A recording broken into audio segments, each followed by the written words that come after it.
तो गाइस इस चैप्टर में हमें इतना तो पता पड़ ही गया है कि कुमा की स्टोरी वन पीस के वर्ल्ड में सबसे ज्यादा सैडेस्ट है। और इस चैप्टर में हम ड्रैगन को भी देखेंगे जिसमें वो एक यंग एज में एक मरीन सोल्जर था। और भाई इस चैप्टर ने एक और सवाल उठा दिया है कि ज्वेलरी बोनी की माँ आखिर है कौन, क्योंकि चैप्टर पढ़ के ऐसा लगा ही नहीं कि गिनी ज्वेलरी बोनी की मॉम है। और अगर आपको वन पीस के और चैप्टर के रिव्यू चाहिए तो चैनल को सब्सक्राइब कर लो और बेल आइकन को दबा दो सबसे पहले वीडियो देखने के लिए। तो भाई चैप्टर का नाम है गिनी। और भाई चैप्टर के कवर पेज में कुमा अपने डेविल फ्रूट की एबिलिटी को यूज करके फिश पकड़ रहा होता है और गिनी भी रेडी होती है ग्रिल लेके, ताकि जैसे ही फिश बाहर आए और वो उसे पका के खा ले। स्टोरी शुरू होती है फ्लैशबैक से, जहाँ गॉड वैली इंसिडेंट को 8 साल बीत चुके हैं। और भाई यहाँ कुमा 17 साल का हो चुका है और गिनी भी 21 साल की हो चुकी है और वो दोनों अब भी सोरवेट किंगडम में रहते हैं। यहाँ भाई कुमा एक डॉक्टर बन चुका है, जहाँ बूढ़े बूढ़े लोग उससे इलाज कराने आते थे और कुमा अपनी डेविल फ्रूट की एबिलिटी यूज करके उनका इलाज करता था, यानी उनका पेन दूर करता था। लेकिन भाई कुमा ये काम सिर्फ संडे को करता था और संडे को करने के लिए उसे गिनी ने कहा था। और भाई गिनी भी 21 साल की हो गई है और जैसा कि वन पीस के वर्ल्ड में होना था, जैसे जैसे एज बढ़ेगी वैसे वैसे उसका माल बढ़ेगा। मेरा मतलब है हाइट से, समझा करो यार। लेकिन गिनी उसे इसलिए ऐसा करने को कहती है क्योंकि वो दूसरों का पेन निकाल के बाहर तो कर देता था, लेकिन उसका निकला हुआ दर्द वो उसे खुद सहना पड़ता था, क्योंकि अगर उस पेन को ऐसे ही छोड़ दिया जाता तो वो जहाँ से निकला है उसी के पास चला जाता वापस। इसलिए उसे हर हफ्ते वो पेन खुद सहना पड़ता था, जस्ट लाइक जोरो। लेकिन कुमा के साथ नथिंग हैपेंड वाला सीन नहीं था, क्योंकि कुमा को वो पेन हर हफ्ते लेना होता था। और भाई उस पेन को लेने के बाद कुमा की हालत बहुत बेकार हो जाती थी, यहाँ तक कि वो हिल तक नहीं पाता था। भाई आप लोग कह सकते हो कुमा दूसरों की खुशी में से अपनी खुशी देखने वाला बंदा है, लेकिन उसे अपनी खुशी की परवाह हो या ना हो, उसकी परवाह गिनी को है। गिनी उसे करने से रोकती तो नहीं थी, लेकिन उसे दुख इस बात का था कि कुमा जो भी करता था, जिसके लिए करता था, उन्हें इस बात का अंदाजा ही नहीं था कि कुमा उनका पेन खुद लेता था। इसीलिए गिनी को उन बूढ़ों पे गुस्सा आता था और वो उनसे बोलती थी, आप लोग यहाँ इलाज कराने चले तो आते हो, लेकिन यहाँ पैसे नहीं देते हो। तो वहाँ के लोग कहते थे गिनी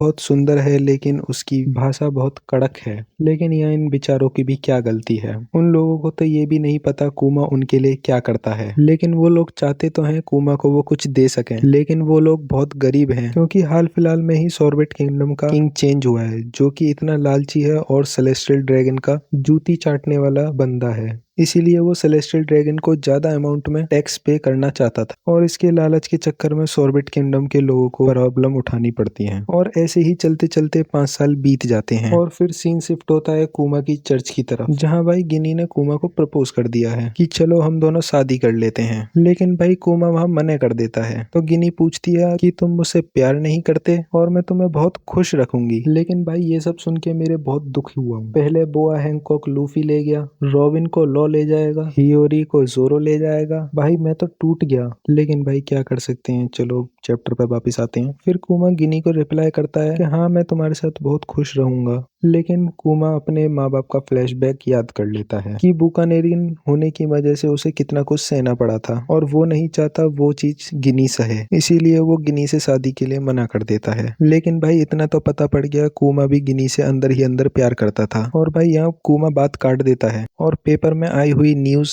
फ्रीडम फाइटर के बारे में बात करने लग जाता है, जो कि वर्ल्ड गवर्नमेंट ने फ्रीडम फाइटर पे बाउंटी लगा दी थी, क्योंकि वो बहुत सारे किंगडम में जाके प्रोटेस्ट कर रहे थे। फिर कुमा ने पेपर में मंकी डी ड्रैगन की फोटो देखी और वो भी फोटो देख के यही कहता कि मैं भी एक दिन ऐसा ही आदमी बनूंगा और लोगों की मदद करूंगा। भाई कुमा के लिए रेस्पेक्ट है, क्योंकि कुमा बचपन से ही ऐसी चीजों से जूझता हुआ आया है और अब भी लोगों की मदद करना चाहता है। कुमा के लिए एक लाइक तो बनता है, तो जल्दी से सब लोग यार लाइक कर दो। जिसके बाद हम देखते हैं कुमा और गिनी के लिए 2 लड़के मछली लेके आते हैं और भाई ये दोनों वही लड़के हैं जिनकी कुमा ने हेल्प करी थी और ये दोनों हम पहले भी देख चुके हैं। ये दोनों बंदे ज्वेलरी बोनी के क्रू में थे, यानी इन्होंने कुमा की वजह से ज्वेलरी बोनी का क्रू ज्वाइन करा था ताकि वो ज्वेलरी बोनी को प्रोटेक्ट कर सकें। फिर भाई स्टोरी में और 3 साल बीत जाते हैं और यहाँ के राजा ने और हद पार कर दी है, जहाँ इसने सेलेस्टियल ड्रैगन वाली स्लेव पॉलिसी चला दी है और भाई सोरबेट किंगडम को 2 पार्ट में डिवाइड कर दिया, जहाँ भाई नॉर्वे पार्ट था जो सोरबेट किंगडम में आता था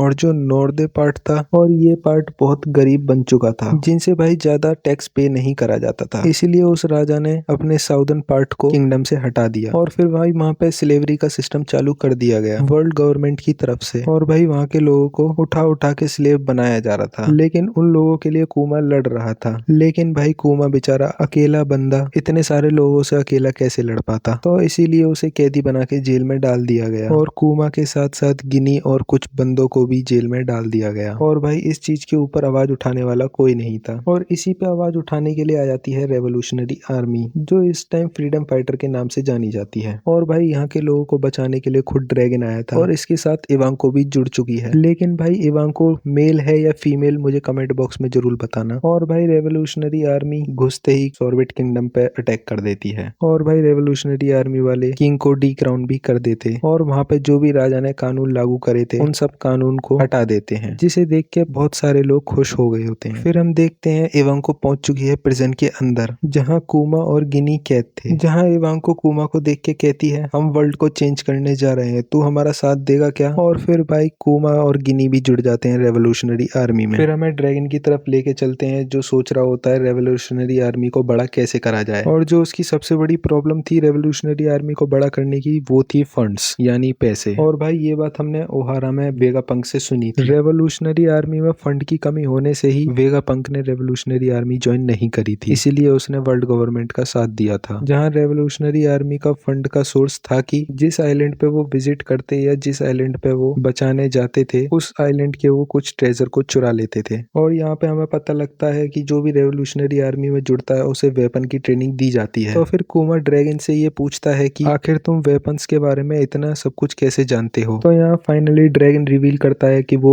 नेवी का एक सोल्जर था, यानी वो नेवी के लिए काम करता था। यहाँ पे हमें उसकी कोई पोस्ट तो रिवील नहीं करी गई है। हो सकता है अकाइनू और ड्रैगन एक दूसरे को जानते हो या उन दोनों ने एक साथ ट्रेनिंग ली हो। यहाँ पे मरीन को छोड़ने का ड्रैगन एक सिंपल रीजन देता है, नेवी में कोई भी जस्टिस नहीं था। जहाँ वो जस्टिस के नाम पे लोगों के साथ कुछ भी करते थे और उन्हें मार तक देते थे। शायद उसे सेलेस्टियल ड्रैगन की गेम के बारे में पता पड़ गया जो वो खेलते थे, इसीलिए उसने नेवी को छोड़ दिया। इसीलिए भाई कूमा ड्रैगन को देख के कि ड्रैगन के अंदर कितना मोटिवेशन और डेडिकेशन है, इसीलिए वो रेवोल्यूशनरी आर्मी को ज्वाइन करता है। और फिर भाई हम कहानी में 8 साल और आगे बढ़ते हैं, जहां हम गिनी को देखते हैं वो किसी आइलैंड पे बैठी हुई है और भाई गिनी रेवोल्यूशनरी आर्मी की साउथ फोर्स की कमांडर बन चुकी है। जहाँ पे हम देखते हैं गिनी बहुत खुश होती है, ऐसा वहाँ के लोग बताते हैं। उस पे गिनी बताती है मैं खुश क्यों नहीं होंगी, आखिरकार मैं इतने सालों बाद कूमा से मिलने वाली हूँ, क्योंकि इनकी टीम जो है कूमा की टीम से आखिरकार मिलने वाली होती है। लेकिन कहते हैं ना खुशी ज्यादा देर टिकती नहीं है। और थोड़ी देर बाद ही ड्रैगन के पास न्यूज जाती है कि गिनी को यहाँ पे किसी ने किडनैप कर लिया है और गिनी को किडनैप करने वाला एनिमी कोई अनएक्सपेक्टेड एनिमी था, जिसके बारे में इस चैप्टर में रिवील नहीं करा गया है। और भाई अगर आप इस पैनल को देखोगे तो इस पैनल में एक बंदे के पैर दिखाई देंगे, हो सकता है इसी ने गिनी को किडनैप करा हो। लेकिन भाई यहाँ कोई मरीन सोल्जर नहीं हो सकता, क्योंकि ये दोनों एक दूसरे के एनिमी हैं और रेवोल्यूशनरी आर्मी के सारे लोग वर्ल्ड गवर्नमेंट को पहचानते होंगे। वो अनएक्सपेक्टेड नहीं हो सकते, वो जरूर सेलेस्टियल ड्रैगन हो सकते हैं, क्योंकि जो गॉड वैली का इंसिडेंट हुआ था वो सिर्फ गिनी के मास्टरमाइंड के मारे हुआ था, इसीलिए सेलेस्टियल ड्रैगन ने गिनी को किडनैप कराया होगा। लेकिन भाई सेलेस्टियल ड्रैगन फट्टू हैं, वो खुद तो आ नहीं सकते। हो सकता है उन्होंने होली नाइट को भेजा हो गिनी को किडनैप करने के लिए, इसीलिए वो अनएक्सपेक्टेड एनिमी हो सकते हैं। मैं ऐसा देखना तो नहीं चाहूंगा, लेकिन क्या गिनी मर चुकी है? लेकिन ऐसा होगा नहीं, क्योंकि जो कूमा है वो मरी जो इसमें कुछ चीज ढूंढ रहा है। हो सकता है मरी जो इसमें गिनी कैद है और कूमा उसे बचाने जा रहा है। आप लोगों को क्या लगता है मुझे कमेंट बॉक्स में जरूर बताना। लेकिन उससे भी बड़ा सवाल है आखिर बोनी की माँ कौन है? जो भी हो आगे देखने में मजा आएगा। तो गाइज आज के लिए इतना ही। आप लोग कर दीजिए वीडियो को लाइक एंड चैनल को सब्सक्राइब और मिलते हैं अगले चैप्टर में। तब तक के लिए अरिगातो गोजाइमास एंड सायोनारा।